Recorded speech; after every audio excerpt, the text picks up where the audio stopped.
Hi friends, welcome to Rithus food world.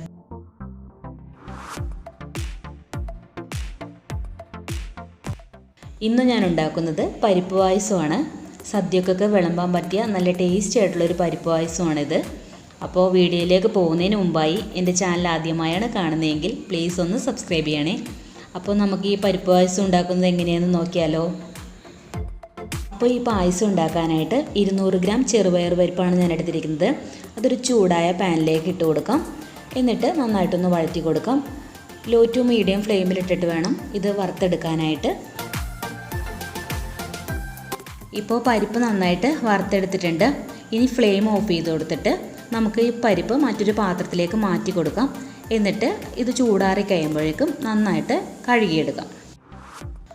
ഇനി 200 gram പരിപ്പിന് 400 gram ശർക്കരയാണ് ഞാൻ എടുത്തിരിക്കുന്നത്. അതൊരു പാത്രത്തിൽ പൊടിച്ച് വെച്ചിട്ടുണ്ട്. അതിലേക്ക് 1.5 കപ്പ് വെള്ളവും ചേർത്തിട്ട് അടുപ്പിൽ വെച്ചിട്ട് ശർക്കരപ്പാനി ഉണ്ടാക്കിയെടുക്കാം.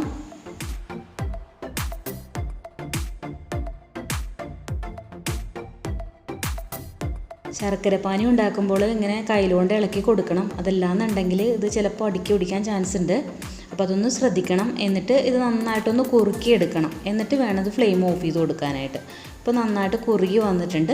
ഇനി നമുക്ക് ഫ്ലെയിം ഓഫ് ചെയ്ത് കൊടുക്കാം. അതിനുശേഷം നേരത്തെ ചൂടാറാനായിട്ട് എടുത്ത് വെച്ചിരുന്ന പരിപ്പ് നന്നായിട്ട് കഴുകി എടുത്തിട്ടുണ്ട്. അതൊരു കുക്കറിലേക്ക് ഇട്ട് കൊടുത്തിട്ട് 3 കപ്പ് വെള്ളവും ചേർത്തിട്ട് കുക്കർ മൂടി 2 വിസിൽ വരുന്നത് വരെ വേവിച്ചെടുക്കാം. ഇപ്പോൾ പരിപ്പ് നന്നായിട്ട് വെന്ത് വന്നിട്ടുണ്ട്. ഇനി ആ തവി വെച്ചിട്ട് നമുക്ക് ചെറുതായിട്ട് ഇതുപോലെ ഒന്ന് ഉടച്ചു കൊടുക്കാം.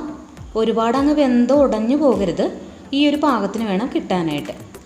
ഇനി നമുക്ക് ആ ശർക്കരപ്പാനി എടുത്ത് വെച്ചിരിക്കുന്നത് ഒരു പാനിലേക്ക് ഇട്ട് കൊടുക്കാം.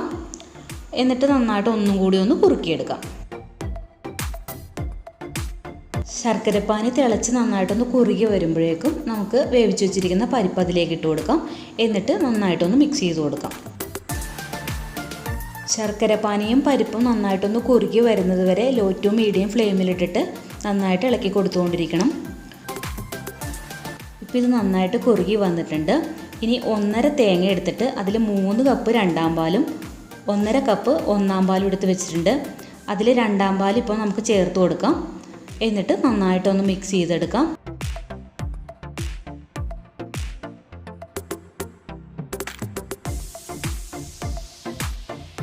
രണ്ടാം പാൽ ചേർത്ത് കഴിഞ്ഞിട്ട് നന്നായിട്ടൊന്ന് കുറുകി വരണം.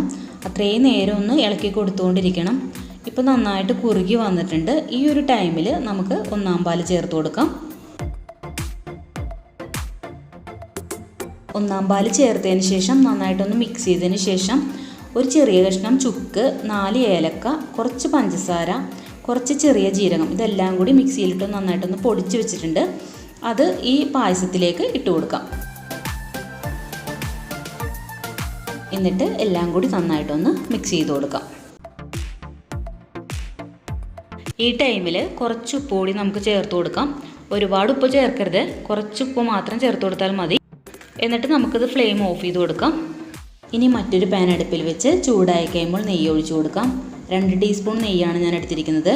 അതിലേക്ക് തേങ്ങാക്കൊത്ത് ചേർത്ത് കൊടുക്കാം. പൊടി പൊടിയായിട്ട് അരിഞ്ഞു വെച്ചിരിക്കുന്ന തേങ്ങാക്കൊത്ത് ചേർത്തിട്ട് നന്നായിട്ട് വറുത്തെടുക്കാം.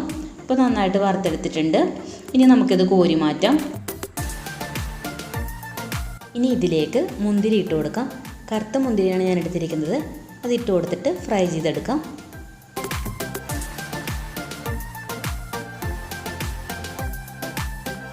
പിന്നെ അതിലേക്ക് കുറച്ച് അണ്ടിപ്പരിപ്പും കൂടി ചേർത്ത് വറുത്തെടുക്കാം. ഇതൊക്കെ നമ്മുടെ ഇഷ്ടത്തിനനുസരിച്ച് എടുക്കാം കേട്ടോ. ഇത് 3 നന്നായിട്ട് ഫ്രൈ ചെയ്ത് വെച്ചിട്ടുണ്ട്. ഇത് നമുക്ക് പായസത്തിലേക്ക് ചേർത്ത് കൊടുക്കാം. എന്നിട്ട് നന്നായിട്ടൊന്ന് മിക്സ് ചെയ്ത് കൊടുക്കാം. ഫ്രൈ ചെയ്തതിൻ്റെ ബാക്കി നെയ്യ് നമുക്കിതിലേക്ക് ചേർത്ത് കൊടുക്കാം. എന്നിട്ട് ഒന്നും കൂടി ഒന്ന് മിക്സ് ചെയ്ത് കൊടുക്കാം. അപ്പോൾ പായസം ഇവിടെ റെഡിയായി വന്നിട്ടുണ്ട്. ഈ ഒരു പാകത്തിന് വേണം ഫ്ലെയിം ഓഫ് ചെയ്ത് കൊടുക്കാനായിട്ട്. അപ്പോൾ ഇത് കുറേ നേരം ഇരുന്ന് കഴിയുമ്പോൾ നന്നായിട്ടൊന്ന് കുറുകി വരും.